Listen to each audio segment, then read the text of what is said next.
جب NAB ordinance آیا اور الیکشن ایکٹ میں تبدیلی کا آرڈیننس آیا تو صدر صاحب چھٹی پہ چلے گئے. اب مزے کی بات سنیں کہ صدر صاحب نیب کے ملزم تھے, وزیر اعظم صاحب نیب کے ملزم تھے, یوسف Raza Gilani chairman senate NAB کے ملزم, مریم نواز نیب کی ملزمہ, اور مراد علی شاہ نیب کے ملزم, اور یہ سارے رویا کرتے تھے دو آنسوؤں سے کہ یہ جو کالے قانون ہے نا نیب کے, ان کو ختم کرنا ہے. اور اب چونکہ نیب عمران خان نے بھگتنا تھا, تحریک انصاف نے بھگتنا تھا, لہٰذا 14 دن سے 40 دن کا ریمانڈ کر دیا. اور الیکشن ایکٹ کا اس سے بھی باریک واردات ہے کہ پہلے مرحلے میں عمران خان جیل میں, پارٹی ٹوٹ گئی, بلہ لے لیا, سیاسی سپیس ہے نہیں, پھر اگر وہ جیتا تو فارم 47, اور اگر اب کوئی اپیل کی بات ہونی تھی تو الیکشن ایکٹ میں تبدیلی سب کچھ سپرد کر دیا الیکشن کمیشن کے. اور اب الیکشن کمیشن آج لاہور ہائی کورٹ کے الیکشن ٹریبونل کے خلاف سپریم کورٹ پہنچا ہوا ہے. تو اب ایک طرف یہ دیکھیں اور دوسری طرف بجٹ دیکھیں, اور تیسری طرف اب عید کے بعد غریب عوام کو دیکھیں جن پر ابھی 38 کھرب کے نئے ٹیکس لگنے ہیں, جن کو ابھی میرے خیال سے اب بنیان اتر جائے گی, باقی دھوتی رہ جائے گی, اور جو خودکشیاں کر رہے ہیں غربت میں, مہنگائی میں, بے روزگاری میں. اور کپاس زیادہ ہوئی ہے, خوشخبری ہے, لیکن پتہ ہی کوئی نہیں ہے. گندم زیادہ ہوئی ہے لیکن زراعت کا جنازہ پڑھا دیا گیا ہے, کسان رل گیا. تو جہاں تک پیپلز پارٹی کی آخری 2 جملے پیپلز پارٹی کی بات ہے تو بھائی جان کوئی توقع نہ رکھے, یہ سارا گڈ کپ بیڈ کپ کا کھیل ہے, یہ سارا نورا کشتی ہے. اور جب بجٹ پاس کروانے کا وقت ہے کہ ہاں اس میں کچھ چیزیں ہیں جو وہ منوانا چاہیں گے, ہماری اسکیمیں کیوں سندھ میں کم کی, حالانکہ کے پی کے 91 منصوبے کم کر دیے کے پی کے سے, لیکن ہماری اسکیمیں کیوں کم کی, ہمیں یہ دے دیں, ہمیں وہ دے دیں, اور یہ کوئی کر کے تو آرام سے وہ بجٹ پاس کروا دیں گے. اوکے, مجھے اور یہ نصر اللہ ملک صاحب کی بات بالکل ٹھیک ہے منصور بھائی, کہ یہ نصر اللہ ملک صاحب کی بات بالکل ٹھیک ہے. رسپانسبلٹی نہیں لینا, حد کے عزت والا قانون میں بھی بھائی منظوری ہو جانا تھا, انہوں نے کہا لیا بھائی آپ روک نہیں سکتے تھے. یہ نیب آرڈیننس میں, اس میں الیکشن ایکٹ تبدیل آرڈیننس میں آپ ہاتھ نہیں ڈالا. اسی طرح بجٹ میں ایک دکھاوے کے طور پہ آنسو بہائیں گے, مگرمچھ کے بڑے بڑے رول گئے, اجڑ گئے, اور پھر اس کے بعد بجٹ پاس کرا دیں. تو نصر اللہ ملک صاحب, یہ بٹی صاحب نے جو ہمیں بجٹ کے بارے میں بتایا, تو اس کے بعد تو پھر عید کے بعد ایک جم غفیر آ جائے گا سر. یہ تو پاکستان تحریک انصاف کا سپورٹر ووٹر جو ہے وہ سڑکوں کے اوپر ہوگا, اور پنجاب سے کے پی سے قافلے چلنا شروع ہو جائیں گے. علی امین گنڈا پور صاحب تو پہلے ہی بار بار یہ کہتے ہیں کہ نہیں چھوڑوں گا اور قبضہ کر لوں گا, خان کو رہا نہ کیا تو یہ ہو جائے گا. اوپر سے بجٹ اگر اتنا ظالم ہو جتنا بتایا جا رہا ہے تو پھر تو کوئی طاقت روک نہیں سکتی. ایک بہت بڑا عوامی جو جم غفیر ہے وہ اسلام آباد کی طرف مارچ کرنا شروع کر دے گا. میرا نہیں خیال کوئی ایسا عوامی جم غفیر جو ہے وہ ہمارے کوئی دروازے پہ دستک دے رہا ہے. علی امین گنڈا پور صاحب کے بیانات آئیں گے, ان کے نعرے آپ سنیں گے, مولا جٹ کی للکار وہ دیں گے, لیکن اس کے بعد آرام سے حکومت کرتے رہیں گے. یعنی پاکستان کی اگر 75-76 سالہ تاریخ میں اسٹیبلشمنٹ کے ساتھ مل کر چلنے کی حکومتیں بنتی رہیں, ہائیبرڈ سسٹم بھی رہا, ہم نے یہ بھی دیکھا, لوگ کہتے ہیں جی جوتے پالش کیے جاتے رہے, لیکن کبھی آپ نے یہ دیکھا کہ کبھی پوری کابینہ اٹھ کے کور ہیڈ کوارٹر چلی گئی ہو, یعنی ایک صوبے کی پوری کابینہ حاضری دینے کور ہیڈ کوارٹر پہنچ جائے. وہ جناب محترم علی امین گنڈا پور صاحب نے یہ فریضہ سر انجام دیا.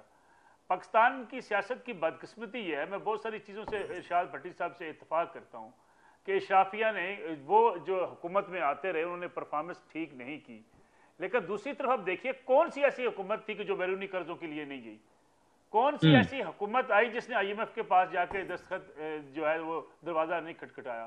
اگر درمیان میں ہم کچھ عرصے کے لیے نکلے پھر میں واپس پھر جانا پڑا. اور دوسری بات, جن ورلڈ بینک جن کا ہم ذکر کرتے ہیں جی قرضوں کے بوجھ تلے دبا ہوا ملک بے حال, عوام بے حال, سوال یہ پیدا ہوتا ہے کہ ایک ملک کی آمدن ہے 2 روپے, خرچے اس کے 4 روپے ہیں, تو وہ کہاں سے پیسے لے کے آئے گا.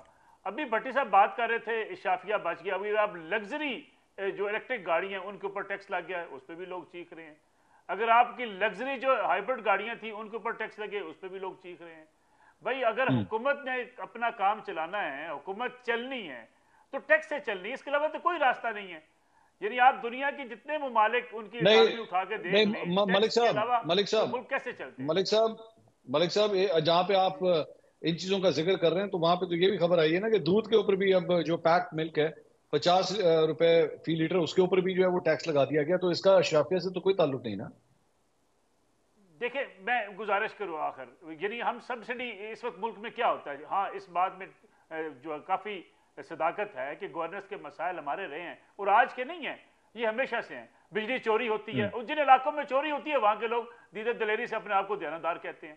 یعنی آپ حیران ہوں گے سن کے کہ ان ایریاز کے اندر جہاں کو ہم نے اسلام کے چیمپئن بنا کے رکھا، وہاں کھلم کھلا بجلی چوری ہوتی ہے. ایک گریڈ اسٹیشن سے 5 ارب کی چوری بنو گریڈ اسٹیشن سے. آپ مجھے بتائیے کہ وہاں جا کے کیا صوبائی حکومت تعاون کرنے کو تیار ہے وابڈا کے ساتھ؟ کوئی تیار نہیں ہے. ان کے اپنے لوگ ہیں، ایم پی ایز ہیں، ایم ایل ایز ہیں. یہ ایک ایسا جال ہے جس کے اندر ہم گھومتے چلے جا رہے ہیں. آپ کو سکھ یونٹ بیچنے پڑیں گے، آپ کو ٹیکس لگانے پڑیں گے اور ہر سطح پہ ٹیکس لگانے پڑیں گے، تب جا کے آپ کا جو غریب کے اوپر ٹیکس ہے نا یہ کم ہوگا. اس کے علاوہ یہ کم ہونے کا امکان کوئی نظر نہیں آتا. دوسری بات جس کا ہم بار بار کہتے ہیں، ہم دیکھیں نا ہم سیاسی بجٹ کے اوپر بھی سیاسی بحث ہوتی ہے. آج ہم بھی سیاسی بحث کر رہے ہیں.